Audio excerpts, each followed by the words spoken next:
gràcies a tots per la seva presència. La veritat és que saben el que significa els cítrics per a la Comunitat Valenciana, que és una part fonamental no només de la nostra economia, sinó també de la nostra manera de ser, del nostre patrimoni cultural, natural, i en aquest sentit jo vull donar tot un missatge de suport al sector.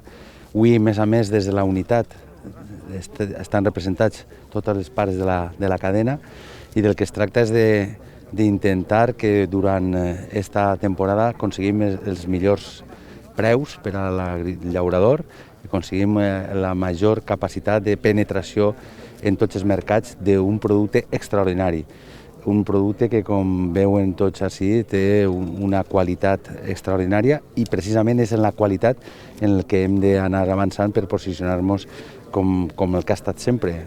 Hi ha molts de països que a la taronja li diuen valenciana, i aquesta és la realitat, la fortalesa també del nostre posicionament.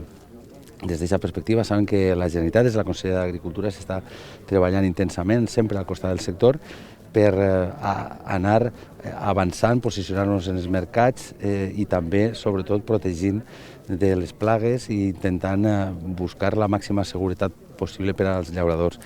La llei d'estructures agràries a poc està avançant, i això significa que cada vegada també la pròpia explotació és una explotació més modernitzada i pot fer front a una competència molt gran que hi ha en aquests moments.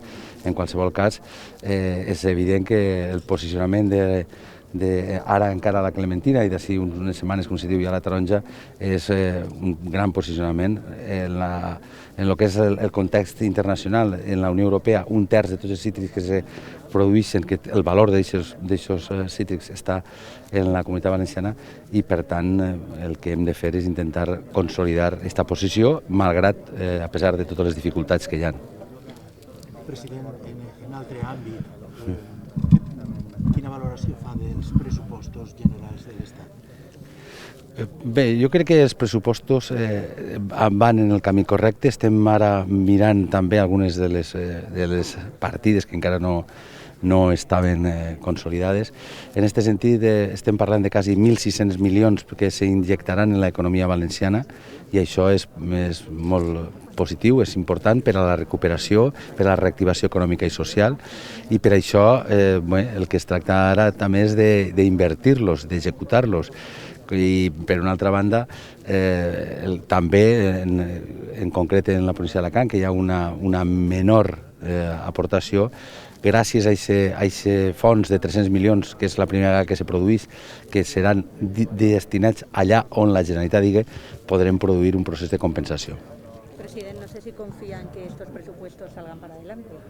Bueno, yo confío que sí. Yo creo que son unos presupuestos que van a hacer avanzar al conjunto de la sociedad española en el espacio de la recuperación económica y social, y creo que con aportaciones que se van a producir seguro en el proceso de enmiendas, finalmente tendremos un buen instrumento para un gran objetivo, que es el empleo y sobre todo el bienestar de los ciudadanos, y creo que ese es el camino. Por tanto, desde la perspectiva valenciana tenemos alrededor del 11,4% de inversión, lo cual está de acuerdo con nuestro índice de población, un poco por encima, pero sobre todo lo que queremos es que esto sirva también para cohesionar y para dar capacidad de respuesta a esta crisis tan dura que hemos tenido. Necesitamos inversión pública en estos momentos para, sobre todo, generar empleo, que es de lo que se trata. Es pot dir que la Comunitat Valenciana està satisfeta amb estos... Bueno, satisfets absolutament no s'està mai, perquè hi ha moltes carències en aquests moments. El que és evident és que és un pas endavant, i és la consolidació ja d'una posició després de molts anys d'infrainversió, perquè la Comunitat Valenciana no només pateix infrafinançament, sinó també infrainversió. Per tant, en aquests darrers anys estem pujant ostensiblement la inversió, i això crec que és extraordinàriament positiu.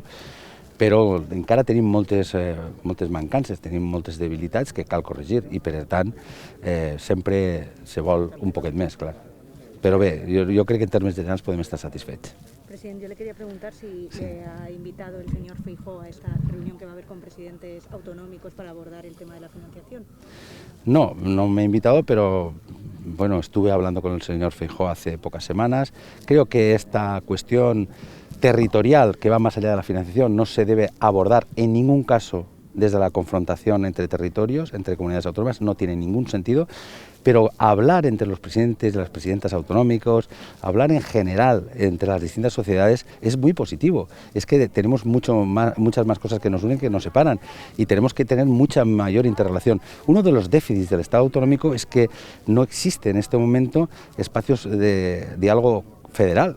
Y eso es fundamental, tiene que haber diálogos bilaterales entre comunidades autónomas y un diálogo multilateral donde podamos estar todos reflejados y donde todos podamos dar nuestra visión de España.